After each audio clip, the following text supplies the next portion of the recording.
अस्सलाम वालेकुम students, hope will be fine. आज हम पढ़ेंगे class 5 exercise 4M। Lecture start करने से पहले आप चैनल को सब्सक्राइब करें और बेल आइकन पर क्लिक करें ताकि नेक्स्ट टर्नल लेक्चर की नोटिफिकेशन आपको मिल सके। आज हम पढ़ेंगे एक्सरसाइज 4M का question number 1, estimate the sum of the given decimals and verify your answer. ठीक है, आपने एस्टिमेट करना है सम ऑफ गिवन डेसिमल्स को और उसका आंसर भी वेरीफाई करना है। तो यहाँ पे हमें ये गिवन है। ठीक है, पहले हम इन दोनों को प्लस करेंगे। 63.4 प्लस 28.9, इसको ऊपर नीचे लिखें, प्लस करें। ठीक है, 9 और 4 13, 3 इधर 1 कैरी, 8 और 3 11 और 1 प्लस करेंगे तो 12 हो जाएगा। 2 इधर 1 कैरी, 6 और 2 8, 8 में 1 प्लस करेंगे तो 9 आ जाएगा और इधर पॉइंट आ जाएगा। ठीक है, तो इन दोनों को प्लस किया तो हमारे पास 92.3 आ गया। ठीक है, एस्टिमेटेड वैल्यू आप फाइंड करेंगे पहले हम।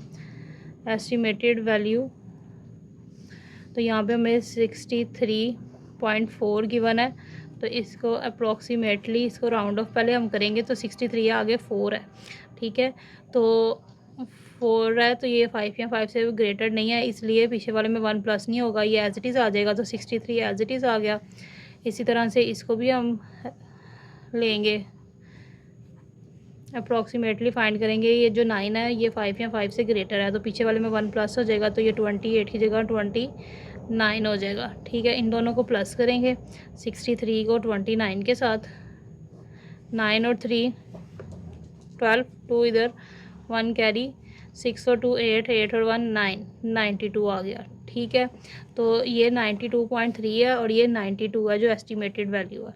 ठीक है, तो ये दोनों क्या है, आपस में क्लोज्ड है ना, तो हम यहाँ पे लिखेंगे करेक्ट एस्टिमेशन, क्योंकि एक दूसरे के करीब जो है वो इक्वल भी हैं, क्लोज भी आ गए हैं। जैसे अगर इसको राउंड ऑफ किया जाए तो ये 92 ही आ जाता है। 3 जो है वो 5 या 5 से ग्रेटर नहीं है, तो ये दोनों जो है वो करेक्ट आ गए हैं, करेक्ट एस्टिमेशन आ गई, हमने इसको वेरीफाई कर लिया। ठीक है, इसके बाद इसका पार्ट नंबर बी है, इसको भी इसी तरीके से सॉल्व करेंगे।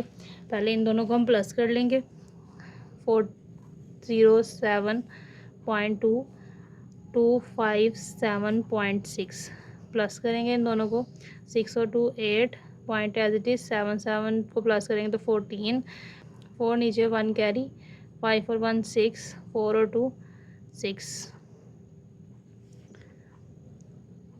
ठीक है, अब हम इसकी एस्टिमेटेड वैल्यू फाइंड करेंगे। तो 407.2 हमें गिवन है, इसकी अप्रोक्सीमेटेड वैल्यू जो है वो अप्रोक्सीमेटली ये इक्वल होगा 407 है, इसके आगे पॉइंट के बाद 2 है। ठीक है, तो 2 5 या 5 से बड़ा नहीं है, इसलिए 407 ही आ जाएगा।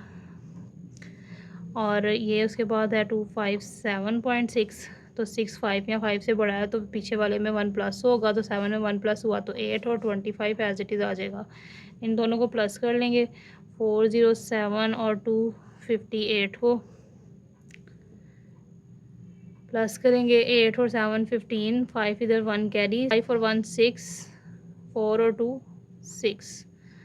ठीक है, तो 665 आ गया। अगर यहाँ पे देखें तो 8 है ना, 8 को अगर हम यहाँ पे राउंड ऑफ करें तो 5 या 5 से बड़ा है 8, तो यहाँ पे क्या होगा, 4 की जगह 5 आ जाएगा, तो 665 आ जाएगा। तो ये भी आपस में क्लोज है, तो ये भी करेक्ट एस्टिमेशन है, ये हमने वेरीफाई कर लिया। तो पार्ट नंबर सी सॉल्व करेंगे, ये भी इसी तरीके से सॉल्व करेंगे। पहले हम इन दोनों वैल्यूज़ को प्लस कर लेंगे इस तरह से राइट करके, 5 और 5 10, 0 इधर 1 कैरी, 3 और 1 4 पॉइंट एज इट इज़, 3 और 1 4, 8 और 2 10। ठीक है, ये हमारे पास आ गई। इन दोनों की एस्टिमेटेड वैल्यू फाइंड करेंगे,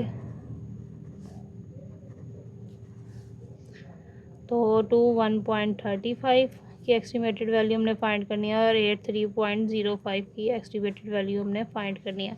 तो यहाँ पे देखें 21.35 है, तो यहाँ पे जो 3 है ये 5 या 5 से ग्रेटर नहीं है, तो 21 एज इट इज़ आ जाएगा।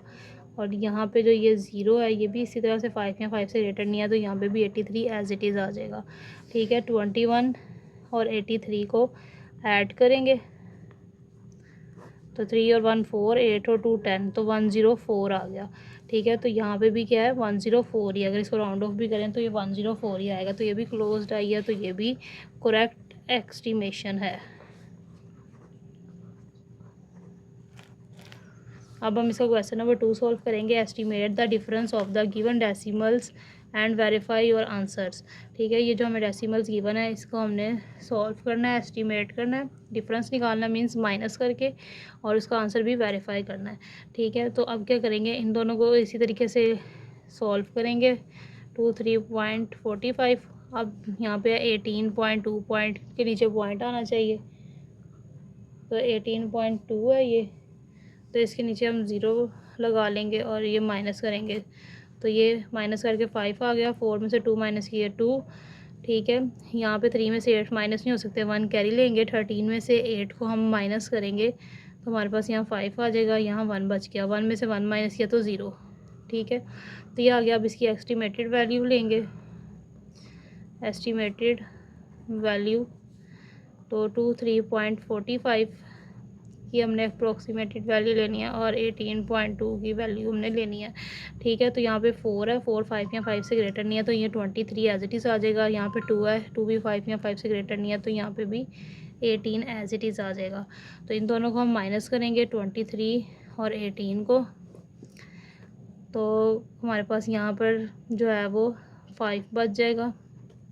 ठीक है, जैसे हम कहें 0 5, जैसे 13 में से 8 माइनस किया तो 5, और यहाँ 1 में से 1 माइनस किया तो 0 बच गया। ठीक है, तो अब देखें तो ये भी हमारे पास राउंड ऑफ करने के बाद 0.5 ही बच रहा है, तो ये भी क्लोज्ड आ रही है, तो हम इसे क्या कहेंगे, ये भी करेक्ट एस्टिमेशन है।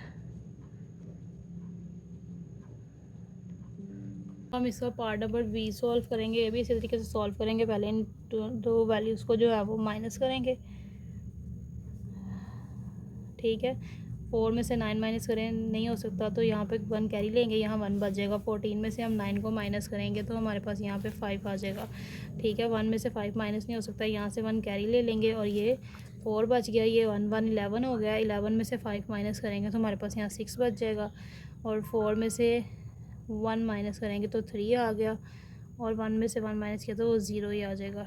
ठीक है, लिखना चाहे तो लिख लें, अदरवाइज़ कोई इशू नहीं है। तो अब इसकी एस्टिमेटेड वैल्यू फाइंड करेंगे। 15.24। ठीक है, 2 जो है वो 5 या 5 से ग्रेटर नहीं है, तो यहाँ पे ये 15 ही आ जाएगा। और इसी तरह 11.59 है, तो यहाँ पे 5 है यहाँ पे। ठीक है, तो इसका क्या मतलब होगा, पीछे वाले 1 ऐड हो जाएगा, तो यहाँ पे 12 आ जाएगा। ठीक है, इन दोनों को माइनस करेंगे, 15 को 12 से माइनस करेंगे तो यहाँ पे 3 और यहाँ पे 0 बच गया, तो ये जो है वो क्लोज़ हैं। ठीक है, तो हम इसे कहेंगे कि ये करेक्ट एस्टिमेशन है। इस तरह हम इसका पार्ट नंबर सी सॉल्व करेंगे, इनको भी माइनस करेंगे। पॉइंट के जो नीचे पॉइंट आना चाहिए, तो ये 4 1.45, यहाँ ऊपर भी 0 आ जाएगा, इधर भी 0 आएगा, इसको माइनस करेंगे। ठीक है, 10 में से 5 माइनस किए तो 5, यहाँ पे 0 बच गया, यहाँ से 1 कैरी ली, ये 10 बन गया, इधर 3, 4 में से 1 माइनस होके आ गया, तो 10 में से 4 माइनस करेंगे तो हमारे पास 6 आ जाएगा। पॉइंट एज इट इज़, 3 में से 1 माइनस किया तो 2, और 4 में से 4 माइनस किया 0, और ये 5 एज इट इज़ आ गया। ठीक है, इसके बाद इसकी एस्टिमेटेड वैल्यू फाइंड करेंगे।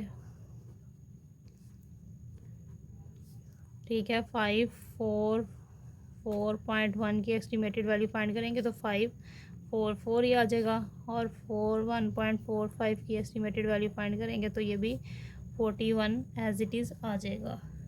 दोनों को माइनस करेंगे, 4 में से 3 माइनस 4 में से 1 माइनस किया तो 3, 4 में से 4 माइनस किया 0, और ये 5।